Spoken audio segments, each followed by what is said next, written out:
दोस्तों, CSE gate प्रोफुल official में आप सभी का स्वागत है। और मैं आज आप लोग के लिए सेट 55 लेकर आया हूँ। दोस्त, हमें पता है कि आप लोग तैयारी अच्छे से कर रहे होंगे, तो चलते हैं अपने सेशन को स्टार्ट करते हैं। सबसे फर्स्ट क्वेश्चन आपका स्क्रीन पे दिख रहा है, बोल रहा है two alternative package A and B are available for processing a database having 10 to power k records. Package A requires 0.0001 n square time units and package B requires 10 n log base 10 to power n time units to process n records. What is the smallest value of k for which package B will be preferred over A? आपको यहाँ पर find out करना है what is the smallest value of k, ठीक है ना। तो smallest value of k को आपको फाइंड आउट करना है वेयर आपका गिवन है database processing 10 to power k records. Package ये रिक्वायर्स कर रहा है 0.0001 n to power n times units. Package B requires 10 n log base 10 to power n time units, ठीक है, टू प्रोसेस n रिकॉर्ड्स। अब आपको यहाँ पर बताना है स्मॉलेस्ट वैल्यू ऑफ k। तो देखिए किस तरह से यहाँ पर सोल्व करते हैं हम, ठीक है। तो आपका जो गिवन है उसे सबसे पहले आप राइट करिए, ठीक है ना। तो क्या दिया हुआ है, तो 10 n log base 10 to power n less than equal to 0.001 n square, ठीक है। अब देखिए यहाँ से गिवन आपका है क्या, n equal to 10 to power k records, n records है आपके पास। अब यहाँ पर हैविंग रिकॉर्ड्स भी दिया हुआ है तो 10 टू पावर k, तो n equal to 10 to power k records हो जाएंगे, ठीक है ना। अब देखिए n की वैल्यू जहाँ जहाँ पे n है वहाँ पे आप क्या कर दीजिएगा, पुट कर दीजिएगा 10 टू पावर k, ठीक है। तो आपका इस तरह से कुछ इंटरफेस आएगा, मतलब कि आप बनाइएगा तो आप इस तरह से लिखिएगा n, ठीक है ना। 10 इंटू n था तो n के पहले पे हमको क्या रखना है, 10 टू पावर k रखना है, ठीक है ना। फिर log 10 टू पावर k, ठीक है। बेस तो 10 है ही। अब उसके बाद less than equal to 0.0001 n square, मतलब कि 10 टू पावर k का स्क्वायर, ठीक है। अब जब इसे कैलकुलेट करिएगा तो इस तरह से आएगा k into 10 to power k plus 1। यहाँ से वैल्यू 10 टू पावर k आ जाएगा, 10 टू पावर k आ जाएगा, हाँ। फिर less than equal to 10 to power 2k, ये आपका मल्टीप्लाई हो जाएगा 2k। और इसे जब आप फाइंड आउट करिएगा तो 1 पे 40 होगा, ठीक है ना। तो वो आपका ऊपर जाएगा तो -4 हो जाएगा, ठीक है ना। तो इस तरह से आएगा। जब आप इसे कैलकुलेट करिएगा तो आएगा आपका इस तरह से k less than equal to 10 to power k -5। अब बताइए k का वैल्यू हमें क्या रखे कि वैल्यू यहाँ पर 10 मतलब पॉजिटिव आए, ठीक है ना। तो देखिए जो मिनिमम नंबर है उसे स्मॉलेस्ट वैल्यू आपको फाइंड आउट करना है। तो 5 रखिए तो 5 - 5 इक्वल टू 0 हो जाएगा। तो k का लेस देन मतलब 0, तो क्या k का वैल्यू 0 से लेस देन हो सकता है, नहीं होगा, ठीक है ना। तो फिर हमें क्या फाइंड आउट क्या रखना है, 6 रखेंगे। जब 6 रखेंगे तो आपका वैल्यू कितना आएगा, 10 आएगा। तो 10 से लेस देन आपका वैल्यू k का हो सकता है, तो इसलिए स्मॉलेस्ट वैल्यू यहाँ पर 6 हो जाएगा, ठीक है ना। तो ऑप्शन सी यहाँ पर करेक्ट होगा। तो इस तरह से आप बना लीजिएगा। नेक्स्ट क्वेश्चन नंबर पे हम लोग चलते हैं, क्वेश्चन नंबर 2।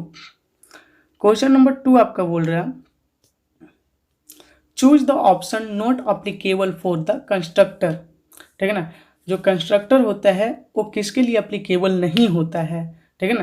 तो कंस्ट्रक्टर को हम लोग एक्सप्लिसिटी भी कर सकते हैं, ठीक है ना, ओवरलोडेड भी कर सकते हैं, लेकिन ओवर राइडन नहीं कर सकते हैं, तो can not be over ridden, ठीक है ना। तो आपका कंस्ट्रक्टर जो होता है can not be over ridden, इसके लिए एप्लीकेबल नहीं होता है। नेक्स्ट क्वेश्चन नंबर 3 पे चलते हैं। क्वेश्चन नंबर 3 आपका क्या बोल रहा है, which of the following is not a trans receiver function. तो ट्रांस रिसीवर फंक्शन आपका होता है addition and subtraction of headers, addition and subtraction, not बोल रहा है ना, क्या नहीं करता है, ठीक है ना, not a trans receiver function, तो ये addition and subtraction of headers नहीं करता है।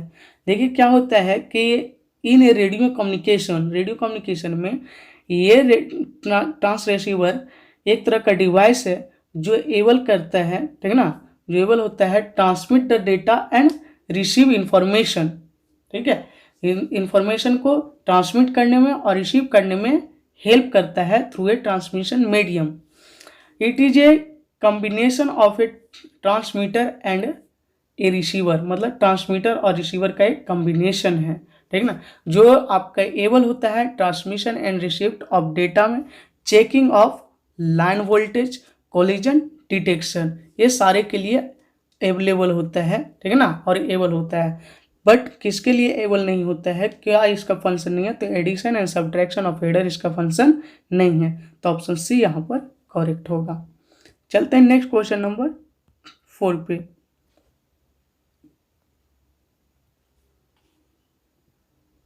क्वेश्चन नंबर 4 आपका बोल रहा है, if two process are only available in the ready queue to schedule on CPU, one is CPU bound process and other is input output bound process.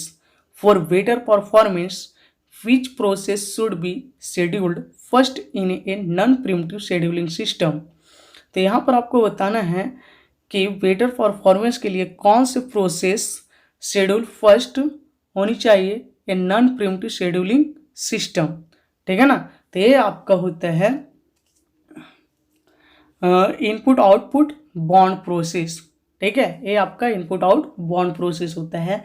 Input out bond process क्या होता है, तो समझिएगा कि input output bond process will take less time on CPU and then will be given to input output device, then CPU bond process can be scheduled to CPU and both process can parallelly to give better performance, ठीक है। So here option is B correct, ठीक है, तो यहाँ पर option B correct होगा, ठीक है ना, according to your question. Next question पे चलते हैं, क्वेश्चन नंबर 5 पे। क्वेश्चन नंबर 5 आपके क्या बोल रहे हैं, केयर करिएगा।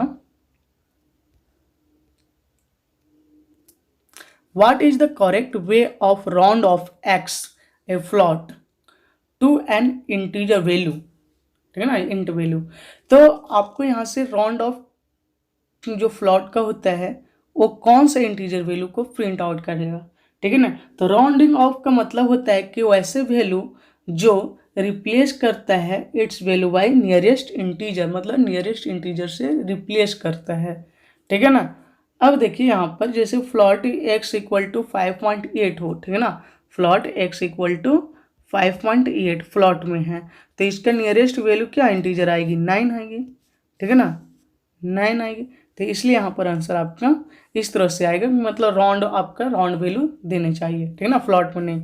अब बताइए यहाँ पर कौन होगा, तो ऑप्शन बी जो देख रहे हैं सबसे फर्स्ट में ऑप्शन बी को हम एलिमिनेट करते हैं, इसलिए कि साइंटिफिकली आपका गलत है, ठीक है ना, रॉन्ग है, क्योंकि जब भी हम इंट को लिखते हैं तो ब्रैकेट में इस तरह से लिखते हैं, ठीक है ना। सो सिंटैक्स एरर आपका देगा, तो ये तो होगा ही नहीं, ऑप्शन बी इस तरह से खत्म हो जाता है। ऑप्शन सी और डी में देखते हैं, तो ऑप्शन सी और डी जो आपका है ये फ्लोर को डिफाइन कर रहा है, ठीक है ना, दोनों जो आपका है ये प्रोड्यूस कर रहा है फ्लोर वैल्यू को, मतलब कि नीचे वाले वैल्यू को ये प्रोड्यूस कर रहा है, ठीक है। तो ये दोनों भी आपका नहीं होगा, तो ऑप्शन ये यहाँ पर करेक्ट हो जाएगा, इंट x + 0.5, ठीक है, तो इसलिए यहाँ पर ऑप्शन ए करेक्ट है। नेक्स्ट क्वेश्चन नंबर 6 पे चलते हैं। क्वेश्चन नंबर 6 आपका क्या बोल रहा है, मैच करना है, ठीक है, यहाँ पर मैच करना है, match list 1 with list 2 and select the correct answer using the codes given below the list. तो आपका लिस्ट 1 दिया हुआ है, लिस्ट 2 दिया हुआ है, ठीक है ना, यहाँ से आपका बताना है। तो जीरो एड्रेस इंस्ट्रक्शन जो होता है वो आपका जीरो एड्रेस इंस्ट्रक्शन मतलब कि जो टॉप पे वैल्यू रहता है उसी को दिखाएगा, मतलब जीरो एड्रेस पे जो वैल्यू रहेगा उसे फाइंड आउट करेगा। तो जीरो एड्रेस, तो वो आपका ऑप्शन ए के साथ जाएगा। जो टॉप कोई सी भी स्टैक में हम पुट करते हैं वैल्यू जो टॉप में रहता है तो जीरो एड्रेस को एड्रेस इंस्ट्रक्शन होता है। तो इसलिए यहाँ पर ऑप्शन ए का जो है, ठीक है ना, ए जीरो एड्रेस इंस्ट्रक्शन ये हो जाएगा एक के साथ, ठीक है, एक के साथ। वन एड्रेस इंस्ट्रक्शन जिसमें एक एड्रेस इंस्ट्रक्शन हो, ठीक है ना, ओनली वन। तो एक्यूमुलेटर जो आपका होता है वो तो आपका डिफॉल्ट रजिस्टर है, ठीक है ना, और उसके साथ एक्स जो आ रहा है वो क्या है, एक एड्रेस इंस्ट्रक्शन है, ठीक है ना। तो इसलिए यहाँ पर आपका एक्यूमुलेटर माइनस एक्स जो है, ठीक है ना, तो ये आपका वन एड्रेस इंस्ट्रक्शन हो जाएगा, ठीक है। तो मतलब कि जीरो का वन, सॉरी हाँ, और इस तरह से लिख लेते हैं, ए का 1 बी का 4। टू एड्रेस इंस्ट्रक्शन मतलब कि टू वेरिएबल होनी चाहिए, उसमें डिफरेंट वेरिएबल होनी चाहिए। तो टू डिफरेंट वेरिएबल आपका जो है वो आपका है y equal to Y plus X, मतलब कि c का 2। तो फिर रिमाइनिंग आपका कौन बच रहा है, d बच रहा है। तो d का क्या हो जाएंगे, यहाँ पे रिमाइनिंग आपका 3 है, कि मतलब 3 वेरिएबल होनी चाहिए, डिफरेंट वेरिएबल। तो 3 डिफरेंट वेरिएबल आपका y equal to a minus B, मतलब कि ये 3। हमें इसे आपके एक ट्रिक के मतलब समझे तो हमें किस तरह से फाइंड आउट करना है, मतलब कि जीरो एड्रेस इंस्ट्रक्शन करने का मतलब कि किसी भी तरह का इसमें वेरिएबल नहीं होनी चाहिए। जो जीरो एड्रेस पे होती है तो कोई डिफरेंट वेरिएबल नहीं होगा, तो उसके लिए zero address instruction. One address instruction में ओनली वन वेरिएबल होनी चाहिए, ठीक है ना, जहाँ पे आपका एक्स क्या है, वन वेरिएबल है। अब टू एड्रेस इंस्ट्रक्शन में टू डिफरेंट वेरिएबल, तो टू डिफरेंट वेरिएबल देखिए y equal to Y plus x, तो एक वेरिएबल y और दूसरा आपका x, इसलिए two address instruction. Three address instruction मतलब कि 3 डिफरेंट वेरिएबल होनी चाहिए। तो देखिए यहाँ y a और b, 3 different three different variable है, तो इसलिए हो गया ये 3 एड्रेस इंस्ट्रक्शन। तो यहाँ पर 1423 मतलब ऑप्शन डी के साथ गया है, तो ऑप्शन डी यहाँ पर करेक्ट होगा, ठीक है। चलते हैं नेक्स्ट क्वेश्चन नंबर पे। क्वेश्चन नंबर 7, क्वेश्चन नंबर 7 आपका बोल रहा है कि if the array A contains the items 10 4 7 23 6 7 12 and 5 in that order, what will be the resultant array A after third pass of insertion sort। आप third एक array में आपका वैल्यू यहाँ पर पुट किया गया है, ठीक है ना, 10 to 5, और इसको आपको बताना है कि पास 3 तक इंसर्शन सॉर्ट करेंगे तो रिमाइनिंग वैल्यू क्या आएगी मेरी, ठीक है ना। तो आप जानते हैं कि सबसे फर्स्ट में हम लोग क्या करते हैं कि जो भी एरे में है उसे आप लोग क्या करिएगा, लिख लीजिएगा, ठीक है ना। राइट करने के बाद जो भी है 23 67 12 5, ठीक है ना। तो हम लोग सबसे पहले हम लोग क्या करते हैं इंसर्शन सॉर्ट में, सबसे पहले हम लोग अप्लाई करते हैं फर्स्ट 2 एलिमेंट के साथ, ठीक है ना। फर्स्ट 2 एलिमेंट है उसको हम लोग पहले सॉर्ट कर लिए। अब सॉर्ट करने के बाद इसे इस तरह से आएगा, पास 1 यहाँ पर कर लेंगे 1, तो 4 10, ठीक है। फिर उसके बाद जो रिमेनिंग है उसे इस तरह से रख लेंगे 23 6 7 12 5, ठीक है। फिर पास 2 लगाएंगे तो जो नेक्स्ट वैल्यू है उसके साथ कंपेरिजन करेंगे, तो ये आ जाएगी 4 7 10, ठीक है। फिर उसके बाद जो रिमेनिंग वैल्यू है 23 6 7 12 5। फिर उसके बाद पास थर्ड पे जाएंगे तो नेक्स्ट वैल्यू आएगी, तो नेक्स्ट वैल्यू 4 7 10 23, जस्ट लाइक पास 2 की तरह ही आएगा। तो पास 2 की तरह मतलब कि 4 7 10 23 6 7 12 5। कहने का मतलब है कि यहाँ से 23 और 10 में किसी तो कंपेरिजन करवाइएगा तो आपका 23 क्या है, ग्रेटर है, तो आफ्टर डेट 10 आएगा ही, ठीक है ना। तो इसलिए यहाँ पर सेम टू आपका इसके जैसा हो जाएगा यदि एक कॉमा को हटा दे तो, ठीक है ना। तो 4 7 10 और 23, 67, 12, 5। तो देखिएगा ए आंसर, जो आंसर हम लोग का आ रहा है वो ऑप्शन बी के साथ मैच कर रहा है, इसलिए यहाँ पर आपका 7 का ऑप्शन बी करेक्ट हो जाएगा। ठीक है, नेक्स्ट क्वेश्चन नंबर 8 पे चलते हैं। क्वेश्चन नंबर 8 आपका बोल रहा है कि the coupling between different modules of a software is categorised as follows. आपका फर्स्ट दिया content coupling, common coupling, control coupling, stamp coupling और डेटा कपलिंग। फिर नेक्स्ट क्या बोल रहा है कि coupling between modules can be ranked in the order of strongest, मत means least desirable to weakest, most desirable as follow. यहाँ पर आपका स्ट्रॉन्गेस्ट टू वीकेस्ट आपको बताना है। तो आपको मैं पहले बता दूं कि यदि रेंज में बोला जाए तो जस्ट लाइक आपका रेंज भी इसी तरह से स्ट्रॉन्गेस्ट टू वीकेस्ट होता है, ठीक है ना। लेकिन जितने आपका स्ट्रॉन्गेस्ट होती है उतना ही कपलिंग लो होती है, ठीक है ना, मतलब कपलिंग हाई होती है, सॉरी कपलिंग हाई होती है, वीकेस्ट मतलब कपलिंग लो होती है, ठीक है ना। तो मैं एक आपका डेटा बता देता हूँ यहाँ पे किस तरह से होता है, ठीक है ना। अब देखिए सबसे पहले आपका आता है कंटेंट, कंटेंट कंटेंट के बाद आपका आता है कॉमन, कॉमन, फिर उसके बाद आता है कंट्रोल, फिर उसके बाद आता है स्टैम्प, फिर उसके बाद आता है डेटा। और ये जो होता है हाई टू लो होता है, हाई टू लो कपलिंग होता है। मतलब कि सबसे हाईएस्ट स्ट्रॉन्गेस्ट जो होगा वो आपका कंटेंट होगा, उसके बाद कॉमन होगा, उसके बाद कंट्रोल, उसके बाद स्टैम्प, उसके बाद आपका डेटा कपलिंग होगा। तो सबसे वीकेस्ट आपका होता है डेटा कपलिंग। लेकिन सबसे अच्छा बोले डिजायरेबल जो होगा वो आपका होगा मोस्ट डिजायरेबल।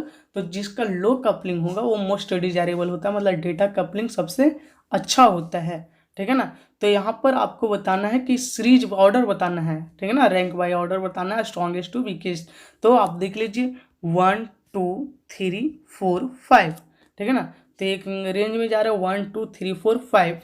तो आपका यहाँ पर ऑप्शन ए करेक्ट है, बट ऑप्शन ए तभी करेक्ट होगा जब हम यहाँ पर इसको 4 बना दे, ठीक है ना, इसको 4 बना दे तो ये ऑप्शन ए करेक्ट होगा। ये यहाँ पे मिस हो गया टाइपिंग थोड़ा सा, ठीक है ना।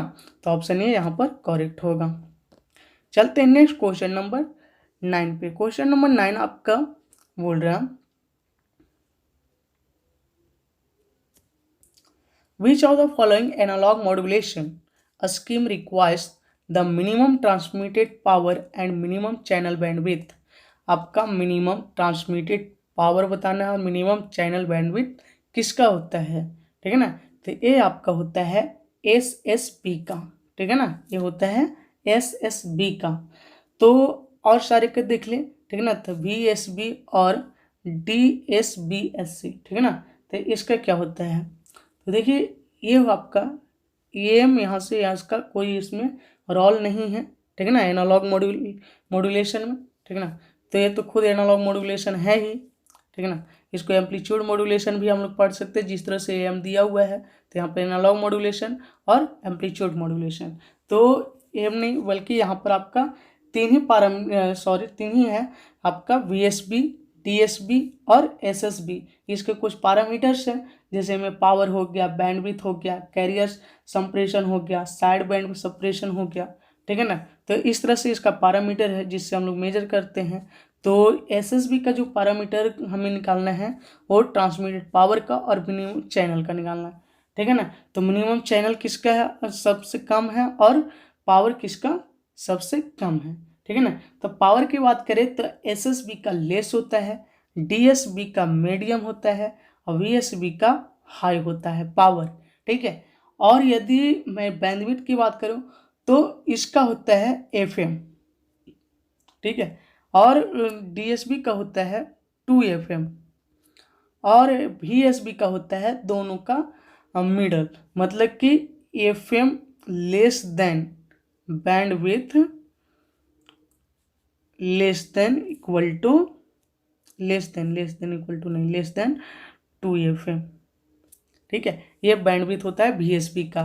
तो मिनिमम किसका सारा ये देख रहे हैं हम लोग, तो मिनिमम एसएसबी का, तो इसलिए यहाँ पर ऑप्शन सी आपका करेक्ट होता है। नेक्स्ट क्वेश्चन नंबर 10 पे चलते हैं। क्वेश्चन नंबर 10 आपका बोल रहा है, थोड़ी सी क्वेश्चन है लंबा है, ठीक है ना, स्ट्रेंथ ज़्यादा है बट इजी क्वेश्चन है।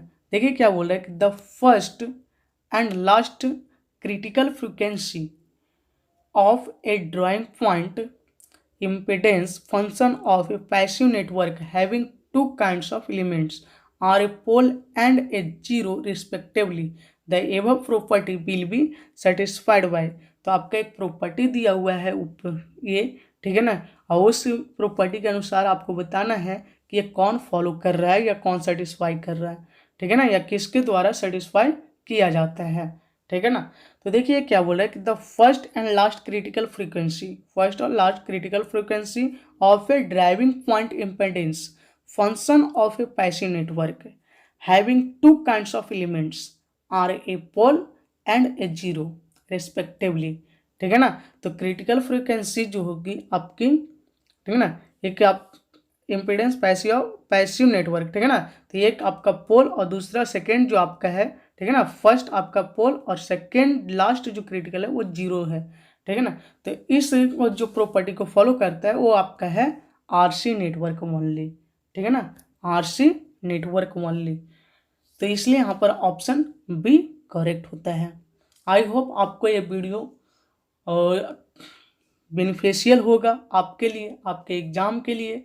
आप कोई भी कॉम्पिटिटिव एग्ज़ाम तैयारी कर रहे हैं कंप्यूटर साइंस का तो उसके लिए बेनिफिशियल है, या गेट के तैयारी कर रहे हैं तो गेट के क्वेश्चन के अनुसार भी आपका ये क्वेश्चन कलेक्शन आपका अच्छा है, ठीक है ना। तो आप गेट में भी ये आपका हेल्पफुल होगा। साथ में आप नीलिट्स एनआईसी की तैयारी कर रहे हैं तो उसके लिए तो ये तो है ही, ठीक है ना, उसके लिए तो फुल्ली उसके लिए आपका ये बेनिफिशियल है, ठीक है ना। और साथ में और सारे एग्जाम जो होते हैं, इसरो हो गया, डीआरडीओ हो गया, उस सारे के लिए ये आपके लिए बेनिफिशियल होगा, ठीक है। तो आपको यदि ये बेनिफिशियल लगता है तो आप इसे लाइक करें जिससे हमारे मोटिवेशन और ज़्यादा बढ़े, ठीक है ना।